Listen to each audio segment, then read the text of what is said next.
Since the time I discovered Falcon 4 Allied Force 3 years ago, I've wanted to fly a Cold War gone hot. See huge Russian armored formations smashing into a feeble defense as MiGs scream overhead, desperately defend a thin collapsing FLOT against a horde of commies. Scramble from some German airbase being bombarded by chemical weapons and being air assaulted by spetznaz. See nuclear clouds on the horizon. World War III, Team Yankee style, would have been pretty cool to experience, at least in a video game. And Falcon 4 is really the only engine capable of simulating it in its full, grand scale. Fast forward to December 2011. 4 months have passed since BMS was released. Snake Man, an old Falcon 4 modder known as the leader and only remaining developer of the PMC Tactical group, releases a bunch of theaters, instantly energizing a hopeful community. Unfortunately, the initial excitement over these theaters, all of which were conversions of old Falcon 4 theaters, turns into an outrage, as word reaches the community that the converted theaters are being sold for €15 each. Snake Man claimed this was to support PMC's hosting and development costs, but the community did not buy it. They criticized PMC for not providing screenshots, video, or demos, as well as what they perceived to be the greedy profiteering of a developer taking advantage of the free contributions of past community members. Snake Man claimed that all others' works were removed before release. Nevertheless, PMC's theaters were removed from the official BMS forums. In response, the bitter PMC developer divorced himself from the greater Falcon 4 community. The few people from the BMS forums who bothered to buy the theaters reported that they were incomplete, broken, or of very low quality. Essentially, copy and paste conversions without any signs of quality assurance. After the initial release, little more was heard of PMC's theaters due to lack of interest. Meanwhile, I dreamed of flying against the USSR in World War III. I wanted to fly the PMC Europe theater, and so did my squadron. Being a bunch of milsim nerds, we wanted the terror of merging into fulcrums with nothing but our crappy AIM-9 mics to protect us. So it's only natural that I messaged Snake Man and offered to give his theater a fair shake in exchange for a free copy of it. As a relatively new community member, I have no stake in this conflict and just intend to do an impartial review. No bullshit, just the facts, just the theater in action. For more backstory on the development process of the PMC theaters, please check the link in the video description, which contains a short interview I had with the elusive and private Snake Man. Okay, so let's go ahead and check out the theater. And this review is going to be in 2 parts. The first part is going to be an overview of the theater terrain, the campaign, the ATO, all the map features. The second part is going to be an overview, actually a playthrough, of a mission that we did in multiplayer with the squadron, where we basically took off on day 1 of the campaign and intercepted some Warsaw Pact aircraft that were flying towards our FLOT. So the installation for the theater is very straightforward. You'll get a installation exe. It'll ask you what version of Falcon you're using, either Free Falcon, BMS, or Open Falcon. You click next a few times and it's installed. You don't have to edit any files. You don't have to modify the theater's definition file. None of that stuff. When it's installed, you'll have 2 options here. Europe 1985, which is a Cold War Orbat, and Europe present day, which is supposedly based on the present day. And present day here probably means somewhere between 2000 and 2003 when the developments on this theater were actually taking place. So, we already have the present day one loaded. Let's go check it out. So the first thing you'll notice is that there's 3 campaigns. And unfortunately the second one does not work. And the way it was explained to me by Snake Man is that they're supposed to be varying difficulty. So 1 is supposed to be the easiest, 3 is supposed to be the hardest, with 2 somewhere in the middle. And you'll find that, on 1 there's a huge number of NATO squadrons. There's an entire carrier task force that has absolutely loaded with squadrons. You have multiple F-16, F-15 squadrons in Central Europe. And the Russians are outnumbered, outgunned. They have outdated aircraft on this campaign. On the third campaign, the tables have turned. The Russians have Su-27s. They have adders, better air defenses, more ground units, etc. Meanwhile, there's one F-16 squadron at Cologne and an A-10 squadron in Central Europe. That's pretty much it against the Russian hordes. Again, campaign 2 not working right out of the box. Should be a major red flag. So let's go ahead and check out campaign 1. This is also the campaign that we played in multiplayer with the squadron. It's the one you're going to see some footage of. We actually were the 31st Fighter Squadron out of Wunstorf. Apparently, the order of battle and where all the squadrons are and all that is based on original research by Snake Man. It's supposed to reflect the historical period of the day. I'm not sure if that's true or not, but that's what he claims. So let's go ahead and start this off. So right off the bat, my initial concern is, does this campaign actually work? Can it be completed? Do the AI actually maneuver on each other? Are there connections between all the installations? Will the ATO be fragged intelligently, etc.? The answer to that is, for the most part, yes. Although there is one glaring issue. So all these sliders will work. Mission types, all that will be fine. The one issue that I found, and there's no excuse for this, would have been immediately noticed upon, even the most basic testing, is that the pack screen is completely broken. It's not visualized. It basically just has this overlay of Korea on it. And we do know that the packs are functioning because there's different slider settings for all the different packs. But since I can't visualize it, it makes it borderline impossible to use. Even if you know where all of these cities are located, it's still going to make it unusable. That being said, when we actually start the campaign off, the ATO will frag flights intelligently. It starts off by making a bunch of seeds and bar caps and some ground interdiction. And the flights will get airborne. There's no crash of desktops, at least not that I've observed. There were some reported for Free Falcon and whatnot. I can't comment on that. All I can say is that there's been no crashes. One important note that I will make is that I've only previewed this campaign for about 9 in-game hours. Very important, because I usually don't certify a theater unless I've completed it, and I haven't completed any of the campaigns in this theater, and I don't know how it behaves past the 9+6, past 1500. As far as the order of battle is concerned, what you'll find is that there's brigades that are just sort of copy and pasted onto the map without any disposition or real facing frontage. They're just sort of been pasted onto the map. The order of battle for the individual battalions is uniform. So this is a unit of the 14th Armored Division. They're apparently a NATO division, but they have U.S. equipment. The same thing goes for these guys. They're part of the 1st Armored Division. They're a U.S. division, but again, the same forces as NATO. They will start to move. They will start to deploy once the clock starts rolling a bit, but when they start off, they're like this. And you also have some issues with the disposition as follows. You'll have units that are in the water. We see here this is apparently a Danish division, and they are, I guess, swimming to Copenhagen.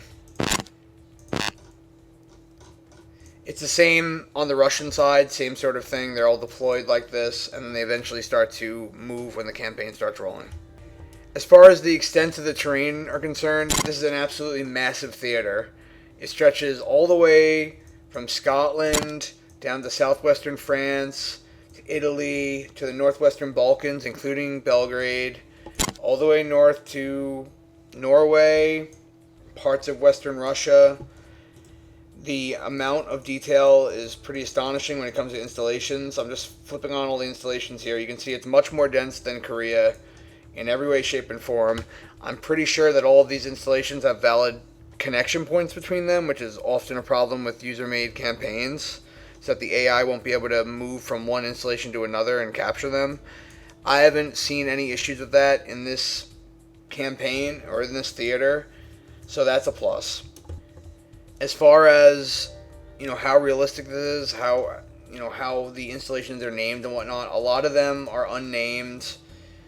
Like here, this is a nowhere factory. That's pretty common. About half of them have names, the other half don't have names. The terrain quality is actually pretty decent. Let me go ahead and turn off all of the installations for a moment.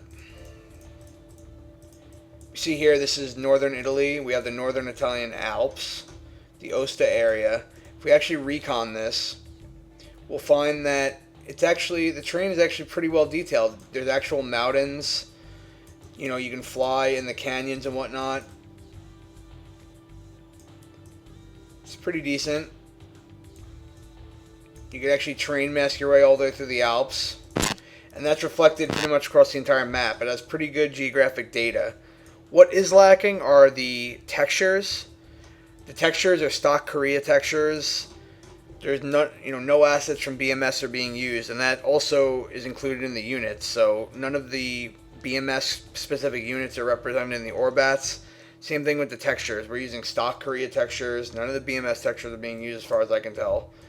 And it's really noticeable how shoddy it is if you look at parts of Central Europe like this. This is just in the middle of nowhere. It doesn't really look like Central Europe, and it's just sort of flat. And what you'll see on the horizon are these gray little patches. Those are the towns. Here's Berlin. Berlin, you'll see how the textures are a bit patchy. You'll have something like this where here's Berlin. It's a metropolitan area, and then there'll be these sharp angles where it just cuts into countryside. And here's an airbase in the center of Berlin. It's taken directly out of Korea. It just has a green ring around it. It's not very well integrated into the city. It's not very many buildings in the cities. Even in major Cold War cities like Berlin and Belgrade, London, Paris, even though there's a lot of installations on the map, you have to keep in mind that the scale of this is such that the actual detail inside the cities is pretty low. Like this is Paris. And you can see, there's not much going on here. You'll see a lot of gray patches, but there's not very many buildings. This is as detailed as you're going to get. Is a bridge here or there, maybe a few buildings in the city center. This is Paris. This is the center of Paris. It's pretty indistinguishable. That being said, you can't expect level of detail everywhere, but you should expect it in the Cold War cities, the major capitals. The scale of the campaign is absolutely massive, and I can understand if the periphery, the areas on the periphery were less detailed and whatnot. You will find a few anomalies, like this area here. It's missing.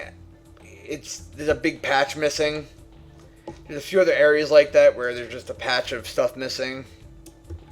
Overall, I would say the texture quality and the terrain quality is passable.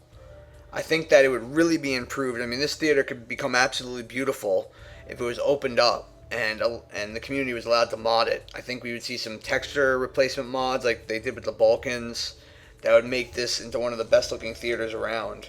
But as it is right now, it's just passable. So let's talk about actually playing the campaign. And I'm going to start the clock rolling a bit. You'll see the flights start to get airborne and the units start to maneuver.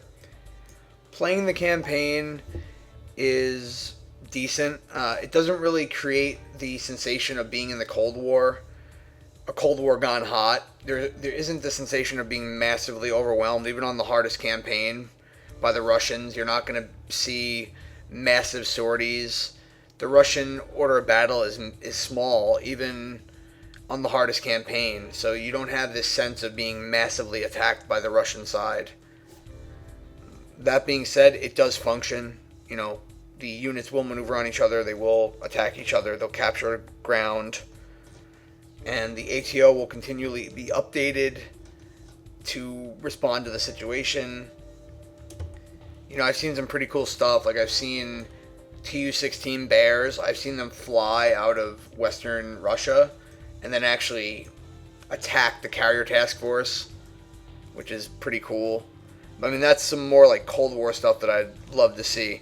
I'd also love to see, like, you know, a Russian Navy, like the Kuznetsov group, come in and duke it out with some U.S. groups. But there's no naval flotillas other than the U.S. carrier group, and I think the only reason that was put there is so that, you know, we could have more squadrons in here, logically speaking. And you can see that the carrier group is taken right out of the Balkans theater. It's actually called the Kosovo Task Force. So we did discover 2 major bugs while testing the campaign. And the most major one, the one that's potentially game-breaking, is that you cannot set your comms for the tower. So if you switch to the comm screen, you try to set tower, it just doesn't update. And then when you actually get in game, the tower will actually yell at you on guard. They'll butt in on the guard channel and try to talk to you. And they'll, of course, none of the airports have, since none of them are configured, not only do they not have tower comms, but they also, their names are not reflected in the ATC comms that come over the guard channel. And that's going to make it difficult to play a campaign over time. If you can't communicate with the tower, you can't go to abort fields and whatnot. You know, I can live with there not being TACAN set up and stuff like that, but you got to at least be able to talk to the tower and know if you're allowed to land and whatnot.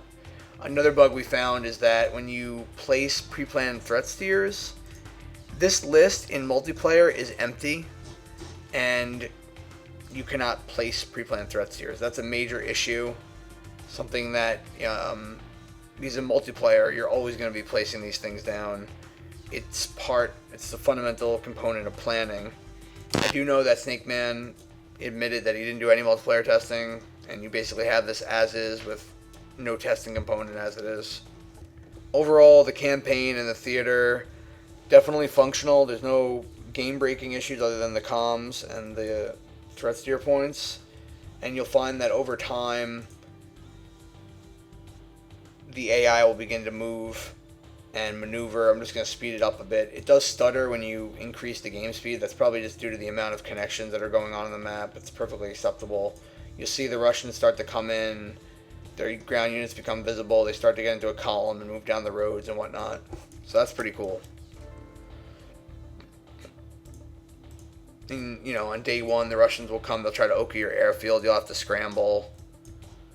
But you just never have this sense, again, you don't really have a sense of a massive attack like what you would expect from the Russians. It's pretty uncoordinated and just sort of, you know, buzzes out. That being said, let's get in game, let's show you some in-game gameplay, and let's go kill some MiGs.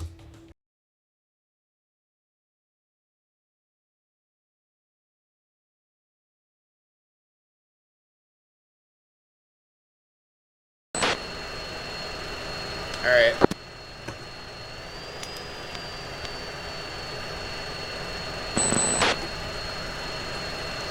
Alright, uniform Python 1-1, request picture. Python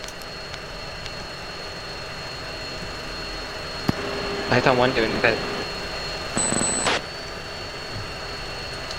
Roger that, I'm already on the taxiway, just going to taxi. Python 1-2, Kosong Tower. Okay, freeze. 1-2-2. Brakes on. Brakes on. Rudder up. Brakes up right now. Full burn right now.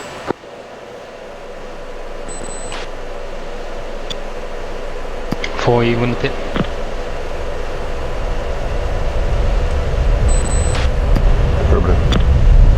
Rotating. Okay, 4 freeze taking active left.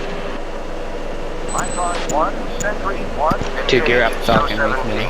2 ship, bullseye, 060, 450 miles. 1-1, buddy sight.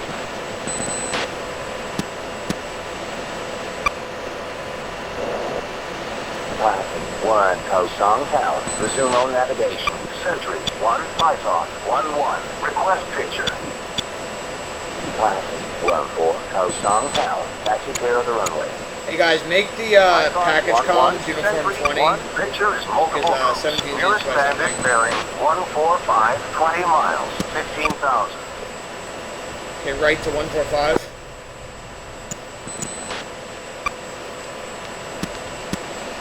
Sentry, 1, Python, 1-1. Declare. Python, 1-1. Sentry, 1. Contact confirmed. Let's just go ahead and float towards target 5. Free.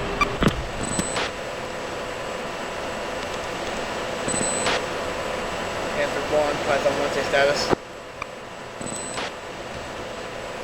Sentry, 1, Python, 1-1. Declare. Python, Panther 1 Sentry, engaging 1. attack Contact aircraft confirmed. over our airfield now. Okay, do you need support? Negative. Python 1's commit at Bull 060 for 451, 15,000, straight for MiG-21. 4, make sure you fence him.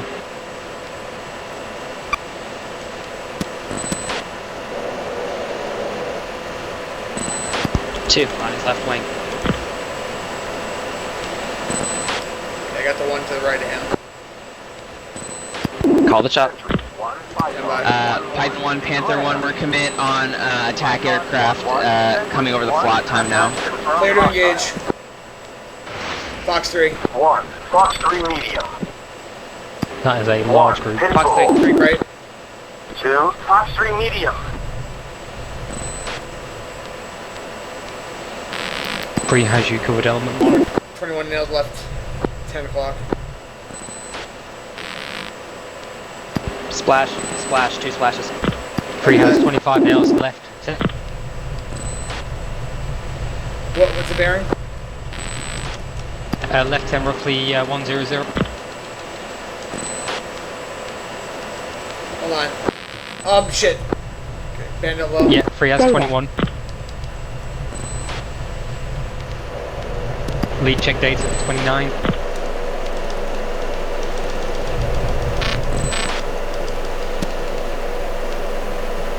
One advise you go defensive. Immersion. Fox 3 close. Going defensive 1, right. Fox 3 medium. 1, pinball. Panther 1, Python 1. 1, contact confirmed hostile. Send it, or Panther 1 then. Request support. Right. 2, Fox 3 medium. Free has you covered element 1. 21 nails left. 10 o'clock. Splash, splash, 2 splashes. Free has 25 nails left. What's the bearing? Left 10 roughly 100. Hold on. Shit. Okay, bandit low. Yeah, free has 21. Lead check data at 29.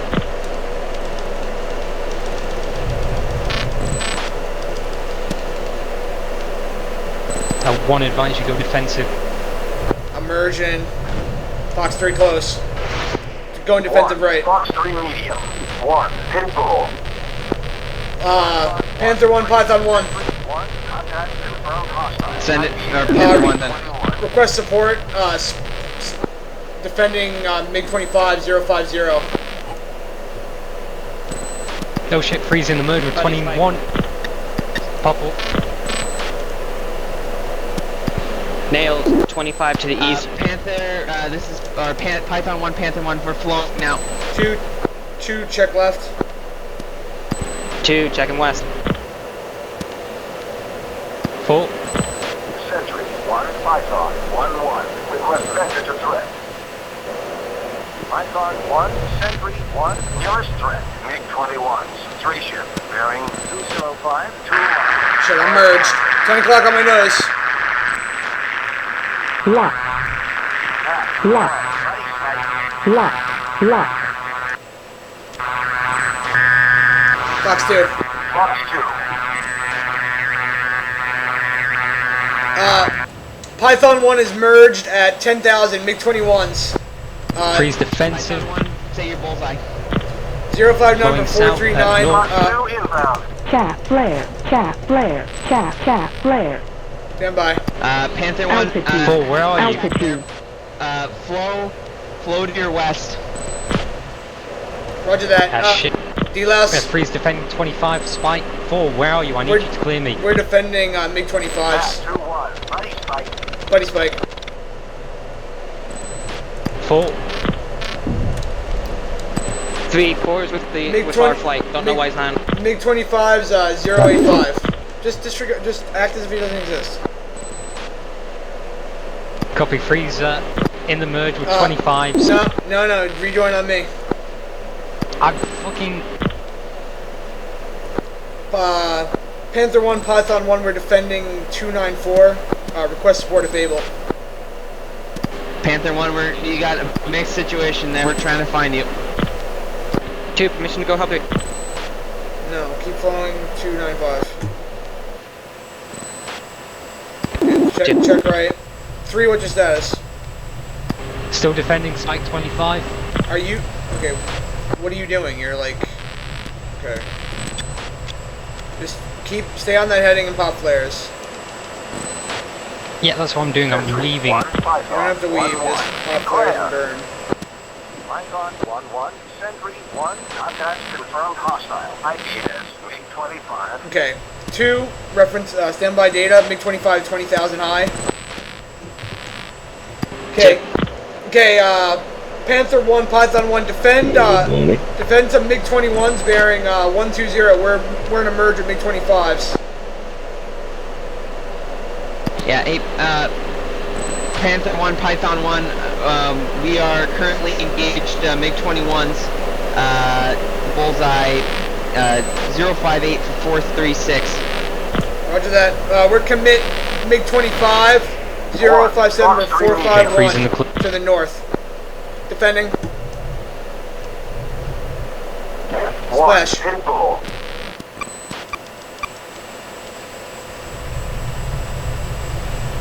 Okay, 3, flow to 316. Copy, freeze checking 316. Pythons are flowing 316. Panther 1, roger, we're pitching back in. Ah, shit, freeze got 21 nails on my 6th lead. Yeah, just reference 316 and burn. Yep, burning 316. Okay, 2, right. 2.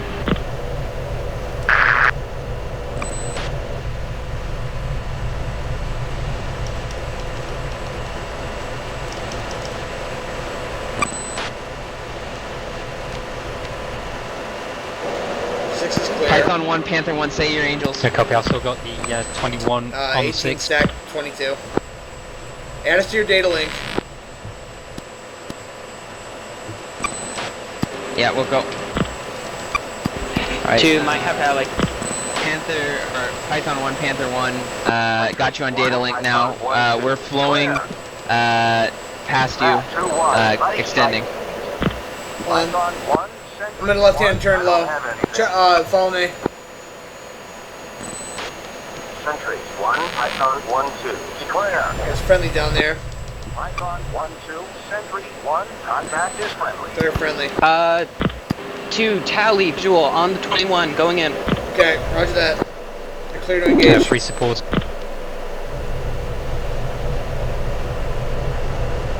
Put your smoke on. Python 1 merge MiG-21s at Data. Bulls Reference 058 updates for one. 445. Panther 1 reporting.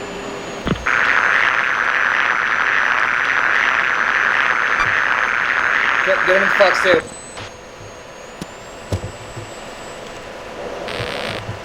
Two merged, I lost him. Looks like a friendly 14 mixed in as well. Left. I'm gonna nose low. I'm nose low. I got tally. Fox 2. Fox 2. Fox 2.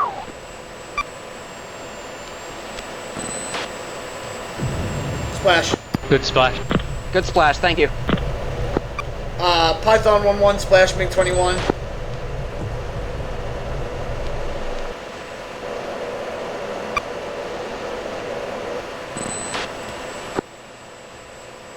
Okay, Python ops check. Request picture. Python 1-1, sentry 1, picture. So time for some concluding remarks. I want to thank Snake Man for this opportunity to try his Europe theater. While it didn't quite fulfill my Cold War fantasies, it's an able theater which would really benefit from some open community development. Those few bugs I reviewed are inexcusable and would have been noticed by even the most cursory testing. Obviously, if this were a free theater, there would be no room to complain. But at 15 euros, 20 American, you would expect working packs, theater selection, tower comms, and threat steer points. With some work, this theater could become one of the greatest. At its current state, I give this theater 3 slices of bacon out of 5. Delicious bacon. If you're interested in checking PMC Europe out or any of the other PMC theaters, please check out the link in the video description below. You'll need a PayPal account, and see you folks next time, and I hope you enjoyed.